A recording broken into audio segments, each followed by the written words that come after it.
اس سے پہلے کہ میں سورۃ العصر کے بارے میں کچھ عرض کروں، چند باتیں تمہیدی طور پر جان لیجیے۔ نمبر 1، یہ قرآن حکیم کی مختصر ترین صورتوں میں سے ہے۔ صرف 3 صورتیں قرآن کی ہیں جو 3 آیات پر مشتمل ہیں۔ سورۃ العصر، سورۃ الکوثر، سورۃ النصر۔ 3 سے کم آیات پر کوئی سورت مشتمل نہیں ہے۔ تو 3 سب سے چھوٹی سورتوں میں سے ایک سورت سورۃ العصر۔ نمبر 2 یہ کہ یہ قرآن حکیم کی اولین سورتوں میں سے ہے۔ قرآن کا اسلوب یہ ہے جو سورہ ہود میں بیان ہوا، کتاب احکمت آیاتہ ثم فصلت من لدن حکیم خبیر۔ یہ ایک ایسی کتاب ہے کہ جس کی آیات پہلے محکم کی گئی اور پھر ان کی تفصیل بیان کی گئی اس ذات کی طرف سے جو حکیم اور خبیر ہے۔ ابتدا میں قرآن مجید کی چھوٹی چھوٹی صورتیں، لیکن یہ چھوٹی چھوٹی صورتیں مضامین کے اعتبار سے، حکمت کے اعتبار سے، ہدایت کے اعتبار سے اس محاورے کے مانند ہے کہ دریا کو یا سمندر کو کوزے میں بند کر دیا جائے۔ تیسری بات یہ کہ یہ قرآن حکیم کی جامع ترین صورت ہے۔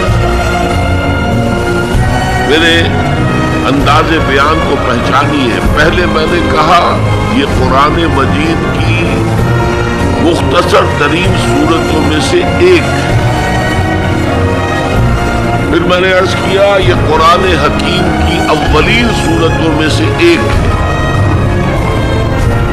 اور اب میں کہہ رہا ہوں یہ قرآن حکیم کی جامع ترین صورت ہے۔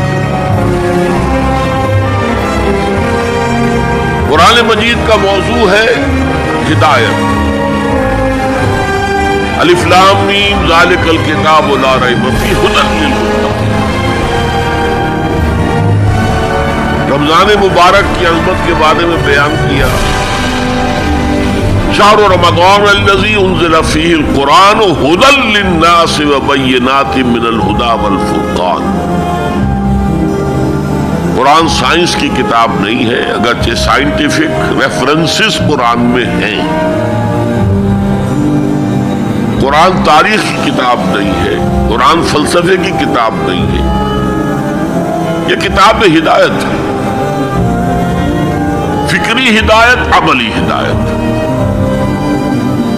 اور وہ ہدایت جو ہے اس سورہ مبارکہ میں مختصر ترین الفاظ کے اندر سمو دی گئی۔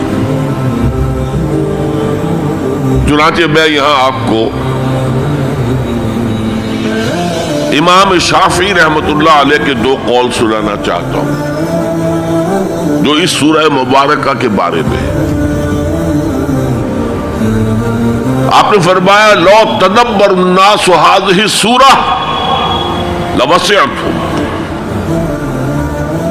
اگر لوگ صرف اس ایک سورت پر تدبر کریں، غور کریں، سوچیں، فکر کریں تو یہ ان کی ہدایت کے لیے کافی ہو جائے۔ اس سے بھی زیادہ بڑا قول جو مفتی محمد عبدہ نے اپنی تفسیر پارہ عم میں بیان کیا ہے، لو لم ينزل من القرآن سواها لکفت الناس۔ اگر قرآن میں سوائے اس ایک سورت کی اور کچھ نازل نہ ہوتا تب بھی لوگوں کی ہدایت کے لیے کافی تھی۔ اسی جامعیت کی بنا پر صحابہ کرام کا ایک طرز عمل امام رازی نے لکھا ہے،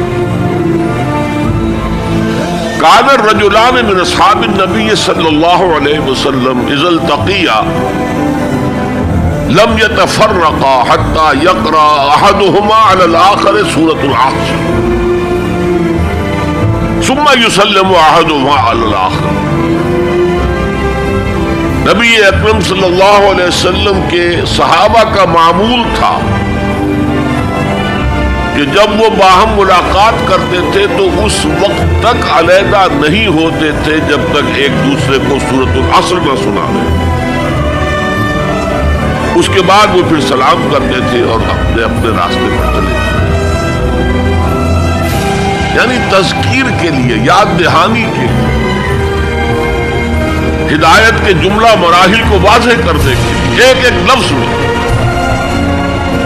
یہ سورہ مبارکہ جو ہے واقعتاً اسی کی مثال ہے کہ سمندر کو کوزے میں بند کر دیا.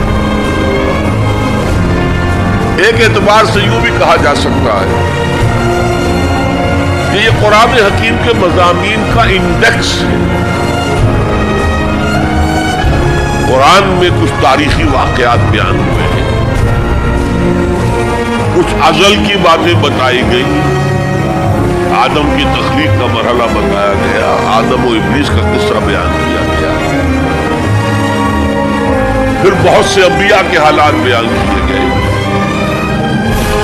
پھر ہمیں آخرت کی خبریں دی گئی. ان سب کی طرف اشارہ ہو گیا. ولاس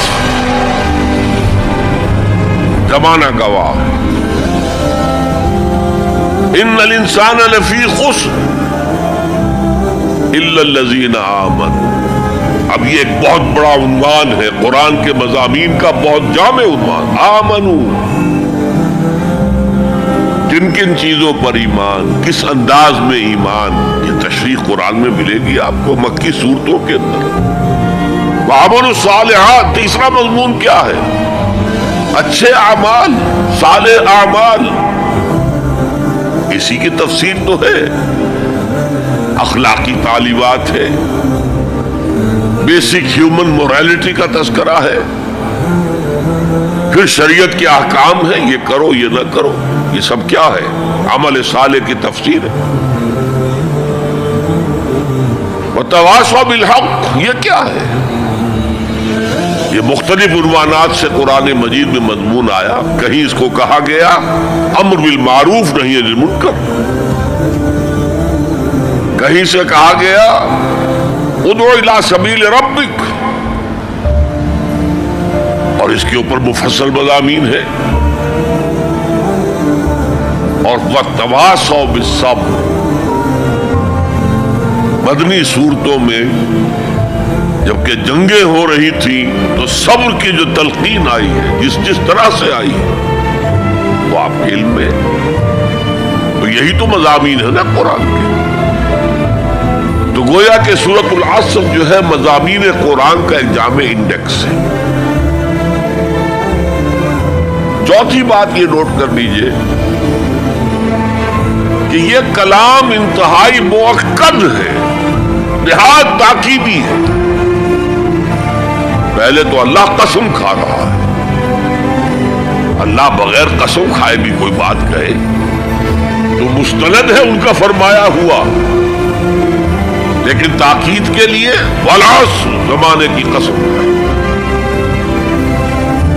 ان الانسان لفی خسر، ان تاکید کے لیے، لفی لام پھر تاکید کے لیے، خسرن تفخیم کے لیے، معمولی خسارہ نہیں، 1000 2000 لاکھ 2 لاکھ کروڑ 2 کروڑ کا خسارہ نہیں، بہت بڑا خسارہ. تاکید کی انتہا ہے.